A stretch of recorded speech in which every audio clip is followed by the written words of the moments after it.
بفضل الله عز وجل. سبق كده وقلنا هنتابع مع بعض دوره البط. احنا النهارده المفروض اليوم ال 55. بسم الله ما شاء الله المسكوت بيكون معانا 3 كيلو 330 جرام. تمام، بسم الله ما شاء الله. نوزن مع بعض برده كده المولر. ثواني نشوف مع بعض وزن المولر قد ايه. بسم الله ما شاء الله 2 كيلو 730 تقريبا، لان هي رجلها كمان اللي تحت هناك نازله. المشكله مش هريح الميزان عشان الميزان مسطح.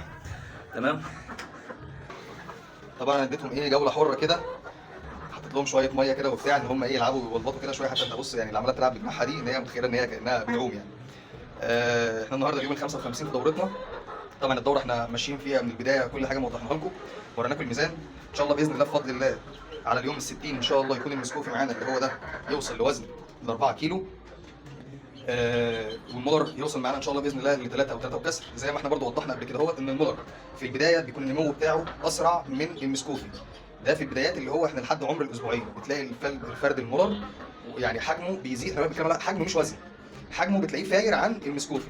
بعكس المسكوفي بتلاقيه في اول اسبوعين دول حجمه كاشي شويه. بعد الاسبوعين بقى بيبدا ان هو كأن المولر معانا يبدا يعني نموه يبدا يهدى شويه.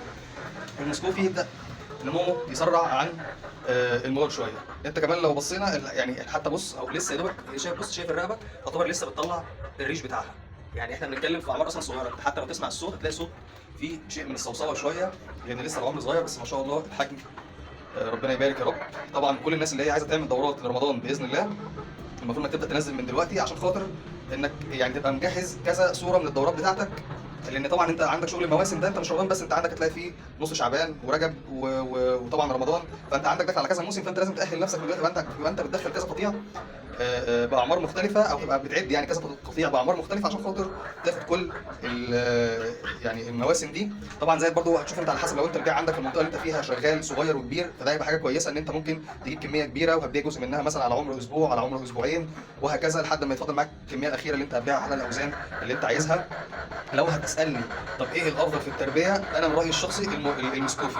طب ليش معنى المسكوفي؟ انا دلوقتي الاثنين انا وريتك ان هم الاثنين نفس العمر تقريبا، النسبه المأكوله تقريبا واحده. تمام كده اهوت. برضو المعلومه الثانيه، البط في بداياته بياكل كذا وجبه.